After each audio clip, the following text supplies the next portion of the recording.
Poin yang ke-8, ukurannya adalah berapa kuduskah kita. Nah, kekudusan sangat berhubungan dengan hati. Apa yang kita ucapkan dalam hati. Apa yang kita pikirkan dalam hati. Apa yang menjadi motif kita. Kebenaran banyak berbicara ditunjukkan dari perbuatan kita. Tetapi kekudusan melebihi sekedar perbuatan. Harus sampai kepada motif kita. Kenapa kita lakukan itu? Mungkin kita sudah melakukan sesuatu yang benar, tapi hati kita tidak sepenuhnya kudus. Karena pada saat yang bersamaan kita masih mengasihi hal-hal lain.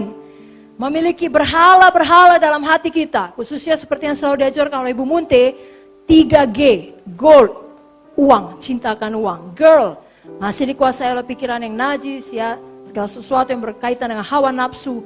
Dan juga glory, gila kuasa. Hati-hati dengan gold, girl, and glory.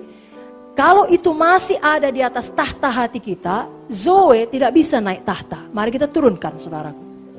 Karena Alkitab juga berbicara mengenai raja Israel yang melakukan hal yang benar tapi tidak kudus sepenuhnya. Karena mereka tidak menjauhkan bukit-bukit pengorbanan. Saya bacakan beberapa ayat.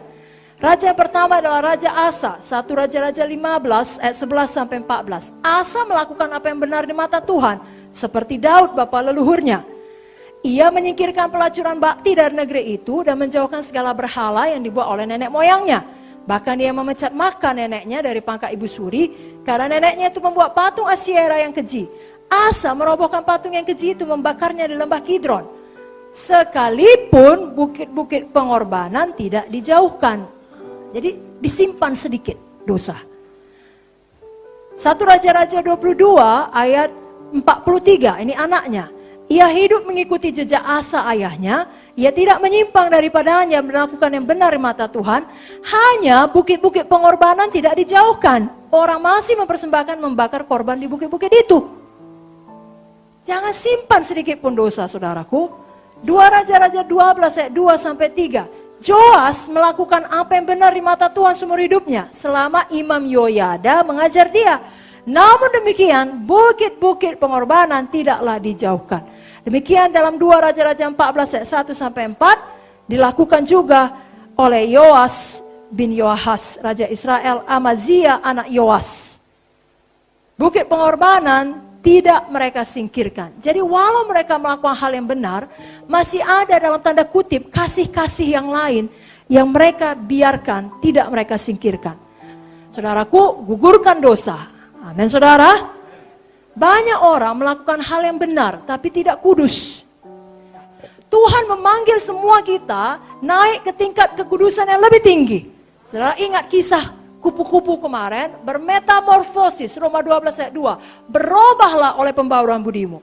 1 Petrus 1 ayat 16 ada tertulis, kuduslah kamu sebab aku kudus.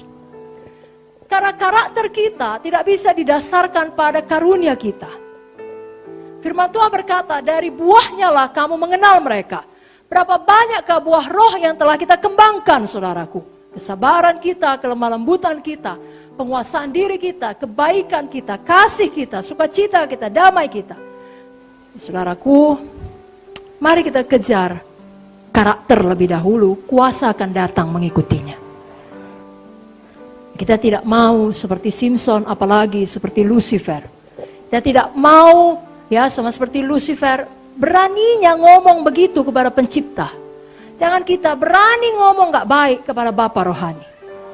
Jangan familiarity terhadap pemimpin. Walau pemimpin manusia punya kekurangan, kita hormat kepada pemimpin kita. Sekali lagi, buang dosa 3G tadi. Takutlah akan Tuhan dan membenci kejahatan.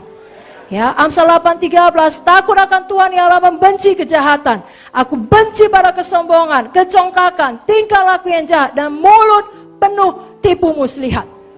Apalagi kita ini adalah orang-orang bijak. Kita tahu setiap dosa ada bayarannya. Amsal 6 berkata, dapatkah, Amsal 6, 27-28, dapatkah orang membawa api dalam gelumbung baju dengan tidak terbakar pakaiannya? Dapatkah orang berjalan di atas bara dengan tidak hangus kakinya? Tidak dapat. Apa yang dalam hati kita sekarang memang tidak nampak, tapi suatu hari akan nampak. Apa yang saudara pikirkan sekarang tidak nampak, tapi suatu hari akan nampak hasilnya. Dan saudaraku, yang paling menyedihkan, kalau kita hidup dalam dosa, kalau kita tidak hidup kudus, kita punya Roh Kudus di dalam, kita punya Tuhan Yesus di dalam, sebenarnya nurani kita tidak akan tenang. Sangat sedih menghadapi persoalan yang berat. Tapi yang lebih menyedihkan daripada itu adalah menghadapi persoalan yang berat tanpa keyakinan bahwasanya Tuhan di pihak kita. Itu berat kali. Kenapa? Karena dosa saudara menuduh hati saudara. Biar saudara selalu meyakini Tuhan di pihak saudara. Dan perlindungannya adalah seperti tembok api melindungi saudara dan keluarga saudara. Lalu ketika datang situasi yang sulit, saudara bisa berdiri teguh dan mengklaim janji Tuhan. Ini janjimu Tuhan, ini firmanmu Tuhan. Langit bumi boleh berlalu, firmanmu tetap kekal selamanya. Kenapa? Karena saudara tidak hidup dalam dosa. Haleluya.